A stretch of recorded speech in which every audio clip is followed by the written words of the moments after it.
Bienvenidos a Sapiens 360. Dale like si te gusta el video de hoy, compártelo y comenta.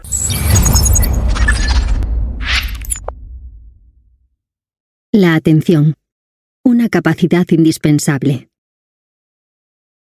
Quiero explicarte quiénes son los ladrones de tu mente y en particular de tu atención, y transmitirte los factores que están influyendo tan poderosamente en que todos hayamos perdido la capacidad de concentrarnos en lo que hacemos.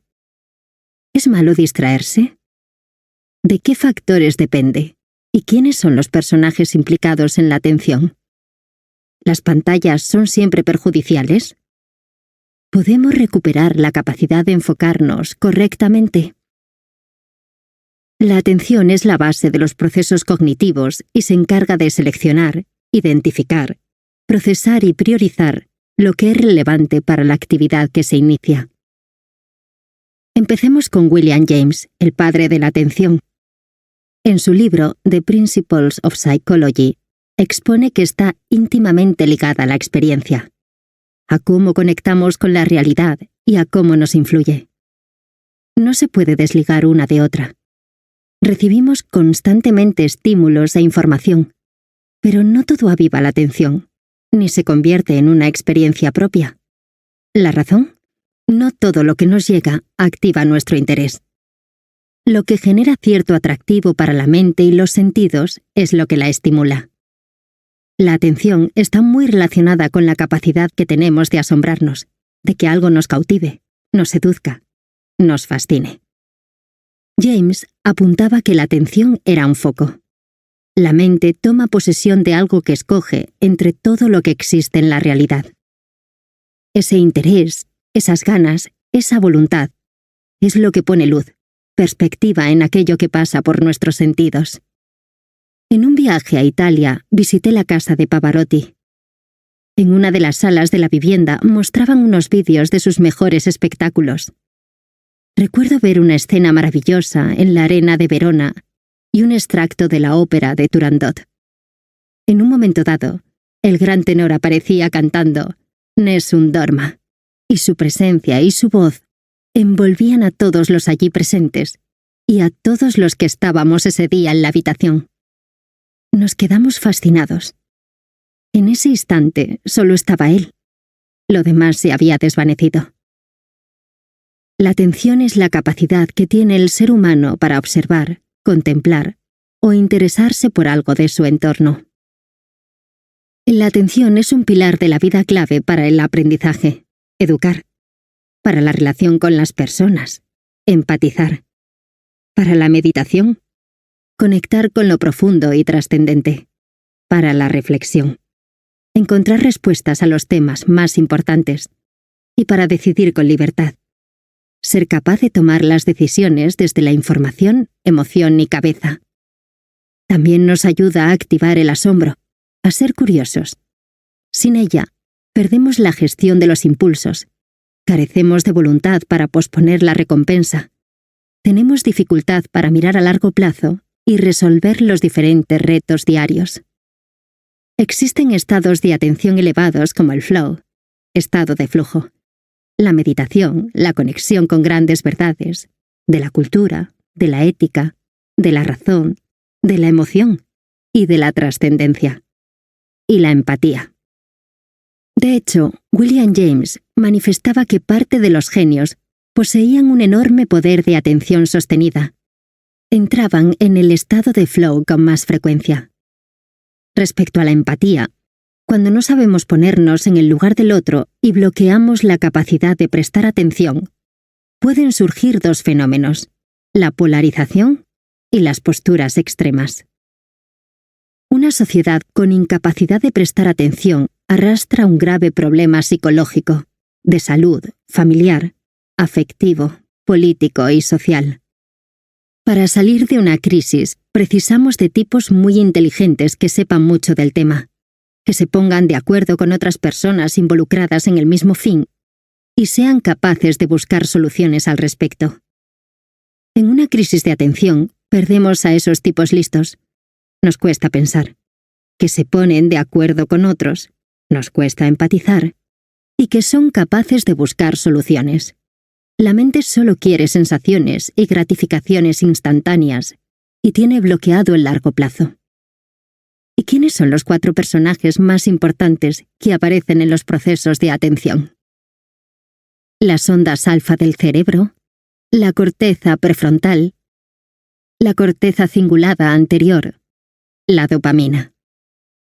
Nazaret Castellanos es una de las grandes científicas y divulgadoras del tema de la atención y de su relación con la meditación. Ha dedicado años a indagar sobre ello y expone de forma maravillosa este asunto en muchos de sus escritos y publicaciones. Incide en que atender supone desatender, es decir, cuando el cerebro decide ocuparse de una tarea y poner su foco en algo, en ese momento necesita distraerse de otros estímulos. La atención se orienta al enfocarse en lo que le seduce y bloquea lo que no le interesa, y así define su realidad. Cómo atiende y cómo desatiende tiene una base neurobiológica expresada a través de las ondas alfa del cerebro. Al activarse las neuronas, se genera una corriente electromagnética en sus membranas. Esta es la que se registra en el electroencefalograma que analiza la actividad de grupos neuronales en el cerebro. Se mide en hercios que corresponden a los disparos por segundo. Existen 5 tipos de ondas: beta, alfa, zeta, delta y gamma. Las alfa tienen una frecuencia de 8 a 12 hercios, 8-12 ciclos disparos por segundo. Son las encargadas de los momentos de relajación, de meditación o atención. Cuando una persona pasa a modo alerta, van disminuyendo y surgen las beta, donde se pone en marcha la actividad mental, o las gamma, estados complejos de la mente de alta resolución, creatividad o resolución de problemas. En la atención, los protagonistas son las ondas alfa. Cuando estás atendiendo, se encargan de frenar otras áreas no implicadas en esa tarea, y así contener las distracciones, inhibiendo estímulos para que puedas enfocarte en lo que estás realizando en este instante.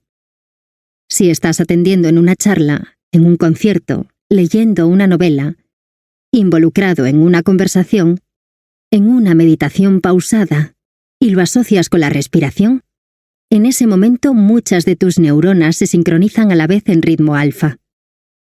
Si uno tiene poca fortaleza en estas ondas, es más vulnerable a evadirse, pues esa barrera que bloquea las distracciones es débil. La mayor parte de las distracciones que surgen son de origen interno: pensamientos, rumiaciones, preocupaciones u obsesiones.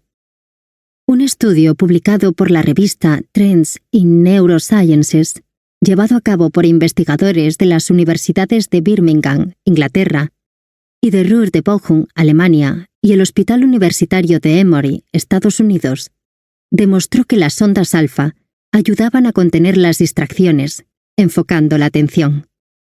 Escondían lo que no era importante para concentrarse en lo que uno deseaba. Atender supone aguzar los sentidos, relegando pensamientos, ruidos y sensaciones. Hay que proteger estas ondas y en estas páginas voy a brindarte herramientas que pueden ayudarte a conseguirlo. Por ejemplo, potenciando el flow y la meditación y cuidando tu corteza prefrontal. Sabemos que tras pocas semanas de práctica habitual de meditación, el número de neuronas que oscilan en alfa aumenta. Se necesita constancia, perseverancia y voluntad para repetir el hábito, para frenar, para entender que estamos cuidando de la mente y preservando las redes neuronales del deterioro. Así seremos capaces de dar un sentido más profundo a nuestra existencia. No olvidemos que parar es una lucha, una batalla al principio con nosotros mismos, nuestros pensamientos y miedos. Meditar es conseguir cierta pausa cerebral y sosiego mental. Una mente que sabe reposar es una mente feliz. Y es feliz porque le estamos dando un tiempo y un espacio para repararse. Un equipo de Stanford publicó un estudio que demostró que aprender técnicas de respiración podía mejorar la atención, la memoria y la gestión de las emociones. Eso se realiza gracias a una zona del cerebro denominada locus coeruleus, que avisa de cómo estamos respirando. No olvides, inspira lentamente por la nariz, toma aire en 3 segundos y expira en 6. Cuando nos vamos a la cama, pasamos por diferentes fases neuronales para poder descansar. Si nos enganchamos al móvil, ondas beta con mucha actividad cerebral, y en un momento dado apagamos la pantalla y cerramos los ojos, no entramos en el sueño directamente. De hecho, en ocasiones cuesta. Por eso, muchas personas precisan de suplementos o medicación para dormir. Esta es una de las razones por las que suelo recomendar dejar los dispositivos un rato antes, y en el momento en que uno apaga la luz, traer a la mente pensamientos de agradecimiento, inspiraciones profundas, etc. Más adelante te hablaré sobre el sueño. Para descansar bien, tienes que cuidar tu momento antes de dormir.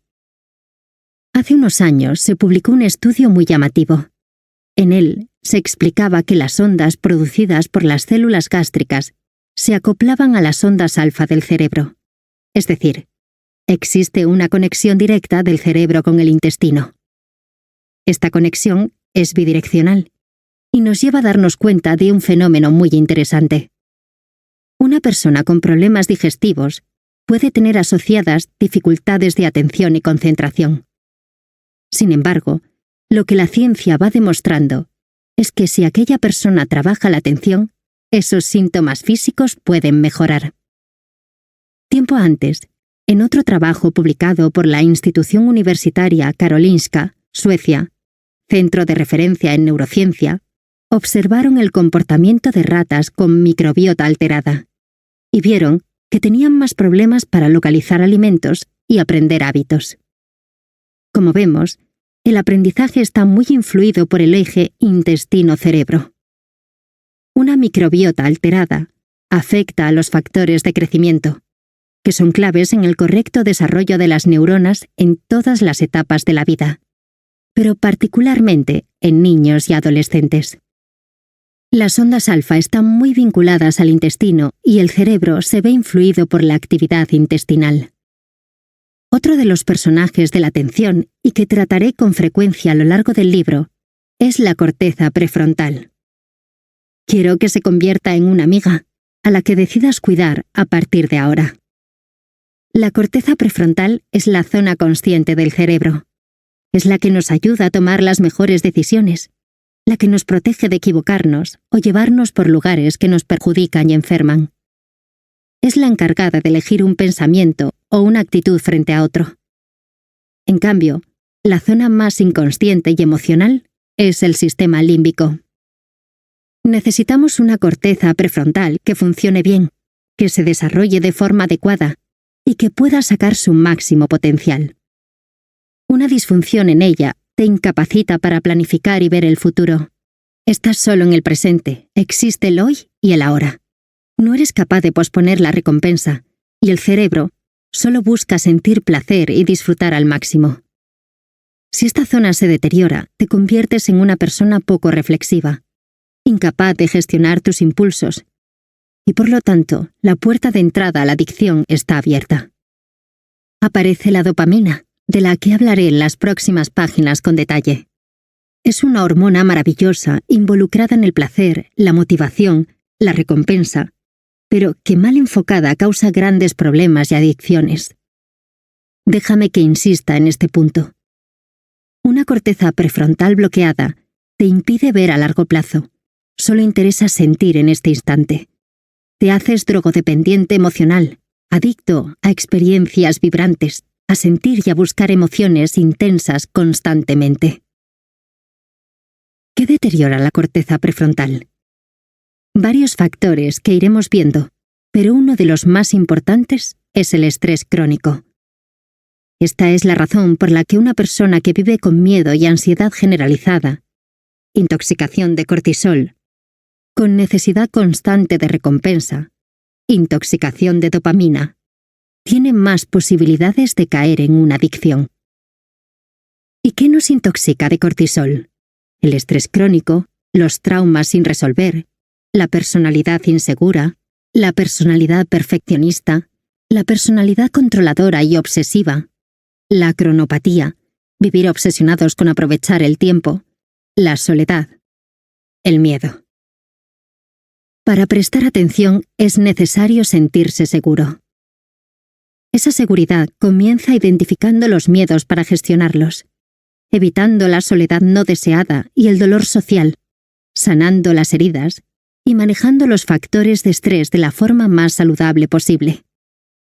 Hablo en profundidad de estos temas en Cómo hacer que te pasen cosas buenas y Encuentra tu persona vitamina. El tercer personaje en el proceso de atención es la corteza cingulada anterior.